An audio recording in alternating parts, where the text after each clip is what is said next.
Nós vamos continuar essa epístola do apóstolo João às igrejas da Ásia Menor, e nós temos falado a respeito disso. Então, abra a sua Bíblia lá em 1 João no capítulo 4, porque nós já iniciamos o capítulo 4, paramos no verso 10 e agora vamos dar continuidade a partir do verso 11. E só para lembrar aos irmãos, João, o discípulo amado, agora apóstolo de Jesus Cristo, ele então escreve essas cartas, ou escreve essas epístolas, na realidade são cartas, escreve às Ásias Menor em função de tudo aquilo que aqueles irmãos estavam passando. Aqueles irmãos estavam sendo perseguidos, aqueles irmãos estavam sendo jogados nas arenas, às feras para serem comidos, eram presos em masmorras, e os irmãos não fazem uma ideia o que era uma masmorra. Eles ficavam completamente nus, jogados naquelas masmorras, não tinha banheiro, não tinha nada, tudo aquilo que eles faziam ficava lá. Então imagina a situação daqueles irmãos. Nós, a igreja, se os irmãos não sabem, e ficam sabendo agora, nós estamos fazendo um trabalho na penitenciária todas as quintas-feiras, das 9 até mais ou menos 11h30 da manhã. Todas as quintas-feiras nós estamos fazendo um trabalho lá, dando estudo bíblico para alguns daqueles homens que estão lá. Mas para entrar, a gente demora quase 1 hora para entrar naquele presídio, A coisa não é fácil. Mas quando a gente passa aqui todos aqueles portões, depois da vistoria, aí a gente passa em corredores onde estão as celas pequenas de 8, 10 metros quadrados no máximo, onde tem 15, 20 homens ali dentro.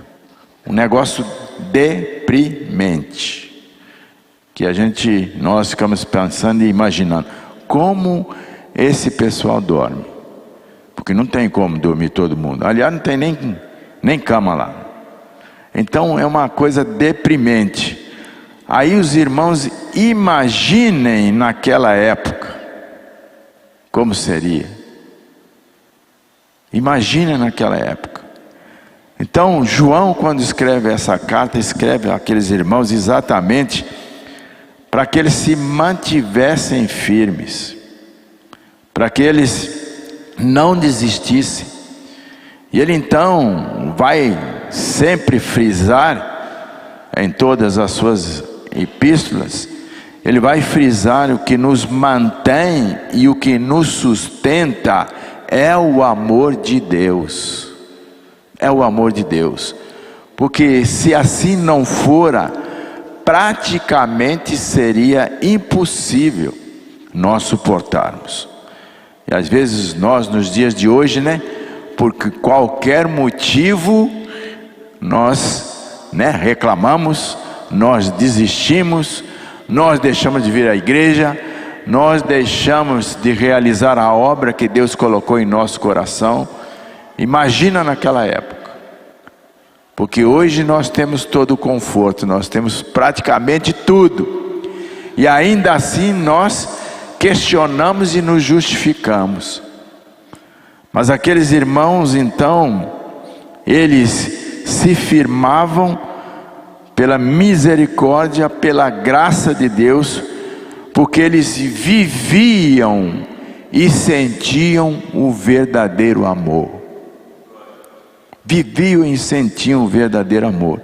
E é o que muitas vezes não acontece conosco nos dias de hoje. Quantas vezes nós, ao sabermos de algo, ao sabermos que alguém necessita de alguma coisa, alguém precisa do nosso apoio, e não estou falando na questão material, não. Mas eu estou falando mesmo na questão física, na questão emocional. Eu me lembro que nós fomos num aniversário e me pediram para dar uma palavra. E naquela casa que nós fomos, ela só ia começar o aniversário depois das 9 horas da noite. Porque as pessoas foram convidadas, trabalhavam até mais tarde. Então fomos às 9 horas da noite, nós fomos. Quando estávamos chegando naquele local, alguém me ligou e pediu e disse: meu irmão, corre aqui que eu estou em apuros. Tem uma casa aqui onde uma mulher, ela está endemoniada e ela está batendo nos filhos e ninguém consegue segurar essa mulher. Aí eu parei e falei: como é que eu vou fazer? Vou no aniversário, eu tenho que dar uma palavra, mas me ligou agora, vou dizer o quê? Não, espera aí que eu vou fazer o aniversário e depois vou? Não. Minha vontade era ficar aonde? No aniversário. Mas, por causa do amor de Deus que habita em nossos corações, imediatamente eu disse: meu irmão, pode deixar, que eu estava para dar uma palavra no aniversário, vou falar com a pessoa que agora tem algo muito mais importante. Eu sei que fui para aquele local, muito difícil, e eu saí de lá, era mais de 00:30, quando fui para a casa daquela irmã, era uma irmã da nossa igreja, daquela irmã, para então comer o que sobrou da festa. Mas o nosso coração, ele ficou alegre e feliz, porque nós conseguimos, pelo poder de Jesus Cristo, libertar aquela pessoa. Isso é o amor de Deus nas nossas vidas. Quando verdadeiramente o amor de Deus está em nós, nós abrimos mão do nosso eu, nós abrimos mão dos nossos interesses, nós abrimos mão dos nossos desejos, por amor a Jesus Cristo. Porque essa é a missão que Ele nos deu, essa é a missão que Ele nos deixou. E então João fala com aqueles irmãos e diz para eles: olha, não desistam, de hipótese alguma. Não importa o que estejam fazendo com vocês, não importa o que aconteça, vocês se mantenham firmes, porque o Messias, o enviado de Deus, o nosso Senhor e Salvador Jesus Cristo, Ele passou nesta terra, Ele viveu entre nós, Ele pagou o preço do nosso pecado, Ele foi morto, Ele foi sepultado, mas ao terceiro dia ressuscitou. E como Ele ressuscitou, todos nós que cremos nesse sacrifício vicário, nós temos a certeza e a garantia da nossa vitória, a certeza e a garantia que nós venceremos a morte. Amém ou não? Era isso que eu estava ensinando para aqueles irmãos.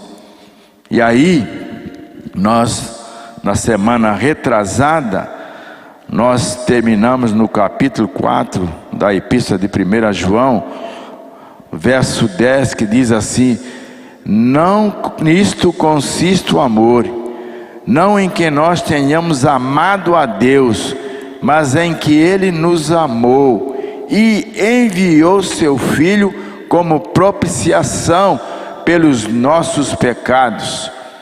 O preço que nós teríamos que pagar, Ele pagou por nós. Foi Ele que foi à cruz, foi Ele que morreu, foi Ele que derramou o seu sangue, e a palavra de Deus diz que o sangue de Jesus Cristo nos purifica de todo pecado, mas ao terceiro dia ressuscitou, e por isso nós temos essa garantia. E no verso 11, ele vai começar e vai dizer o seguinte: amados, se Deus de tal maneira nos amou, devemos nós também amar uns aos outros. Vocês acham que se o Espírito Santo de Deus não habitar nas nossas vidas, nós teremos capacidade e condição de fazer aquilo que João está dizendo? Como é que fica? Jamais nós faríamos isso. Olha bem, amados, se Deus de tal maneira, ou seja, de uma forma incondicional, não há como nós mensurarmos o amor de Deus. É isso que ele está dizendo aqui. Amados, se Deus de tal maneira nos amou, devemos nós também amar uns aos outros, ou seja, da mesma maneira que Deus vos amou, vocês devem amar os vossos irmãos. E aí?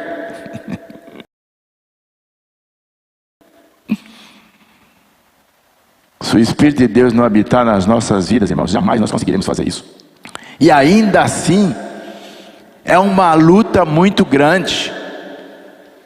Amor incondicional, amor ágape, a ponto de Ele dar o seu Filho unigênito para pagar o preço do nosso pecado, derramando o seu sangue para expiação, para purificar e nos limpar, de tal maneira que nós nos tornamos filhos de Deus, de tal maneira que nós vamos usufruir e nós vamos herdar tudo aquilo que Jesus já herdou pela vitória que teve na morte. Por isso ele fala: nós somos herdeiros de Deus e co-herdeiros com Jesus Cristo. Amém ou não? E em Apocalipse ainda vai dizer mais, que Ele vai voltar, e Ele agora não vem mais como Senhor e Salvador, Ele vem como juiz, Ele vem como rei, e Ele diz que há de reinar, e nós juntamente com Ele. Que privilégio! E às vezes nós ficamos aqui, né, com as nossas, entre aspas, picuinhas uns com os outros,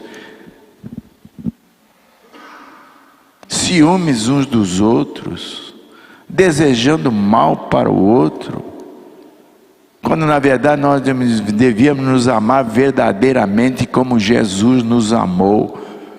Irmãos, isso aqui é meia dúzia de dias em relação à eternidade. Parece que nós perdemos a noção de eternidade. Para todo sempre. Aliás, não há palavras que possam exprimir a eternidade, né? Qualquer uma que seja, ela não dimensiona o que será, aquilo que é a eternidade. Sem princípio, sem fim. E Ele está nos prometendo esse tipo de vida. E muitas vezes, como a própria palavra diz, nós começamos a viver essa vida aqui. Que o próprio Senhor Jesus, quando questionado, perguntaram para ele o que era a vida eterna, e ele foi bem claro, João 17:3, e a vida eterna é esta, que te conheçam a ti como único verdadeiro Deus, e a Jesus Cristo a quem enviastes. Quando nós recebemos Jesus como Senhor e Salvador, quando o Espírito Santo passa a habitar nas nossas vidas, nós passamos a viver a eternidade. Sabe por quê? Porque já temos a garantia, a certeza que haveremos de viver eternamente com Ele, e que a morte não tem mais autoridade nem poder sobre as nossas vidas. É isso que Ele está dizendo aqui para nós. E às vezes nós somos tão mesquinhos na nossa vida. Meia dúzia de dias. Eu me lembro, há pouco tempo estava casando, agora já tenho até netos. Assim, ó.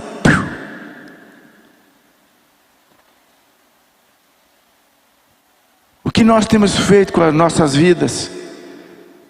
O que nós temos apresentado a Deus?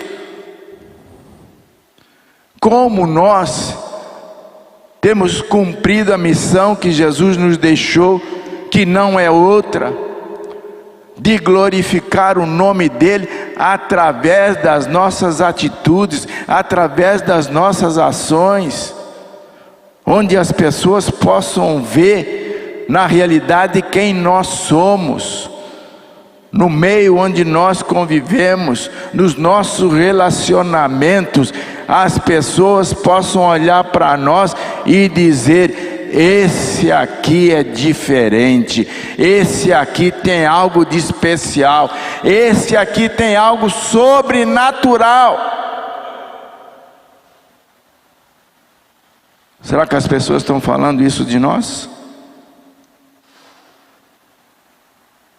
E ele continua lá no verso 12 e vai dizer o seguinte: ninguém jamais viu a Deus. Se amarmos uns aos outros, Deus permanece em nós, e o seu amor é em nós aperfeiçoado. Ninguém jamais viu a Deus. Se amarmos uns aos outros, Deus permanece em nós, e o seu amor é aperfeiçoado em nós. João está dizendo que, apesar de nós não termos visto a Deus, nós podemos conhecer a Deus se amarmos uns aos outros. É isso que ele está dizendo. Se você verdadeiramente ama o seu irmão, se você verdadeiramente abençoa o teu irmão, olha, isso é suficiente. Deus está em você. E se Deus está em você, você conhece a Deus, apesar de nunca ter visto. É isso que ele está dizendo aqui.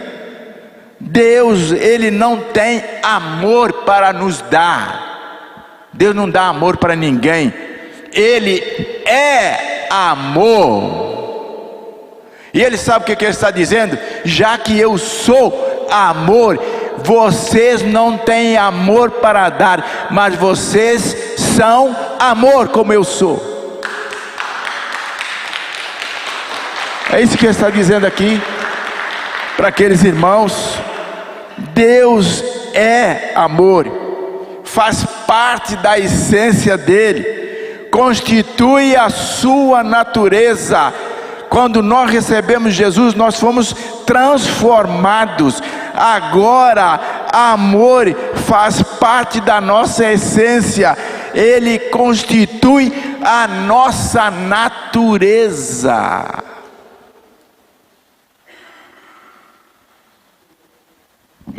Só o Espírito Santo de Deus pode fazer isso nas nossas vidas. Não tem outro jeito não, hein? Não tem outra forma. Ele não é batizado não, mas está aqui há quase 10 anos na igreja. Eu discipulei ele tem mais de 10 anos. E sempre está se justificando. Rapaz, você não vai batizar não? Não, espera mais um pouquinho. Rapaz, você não vai batizar não? Não, espera mais um pouquinho. E é uma pessoa que passa muitas dificuldades e toda hora está pedindo as coisas. Tem hora que dá vontade de fazer o quê? Larga para lá. Aliás, teve irmãos que já até desistiram dele, não dá mais. Mas ainda essa semana ele veio aqui na igreja, eu não estava na igreja. Aí disse que estava passando quase fome.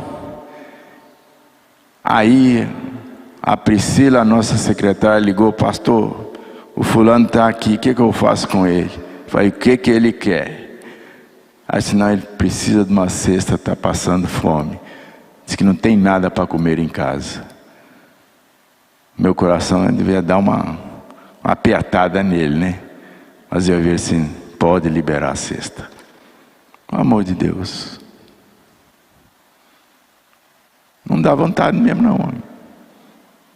Mas é o amor de Deus.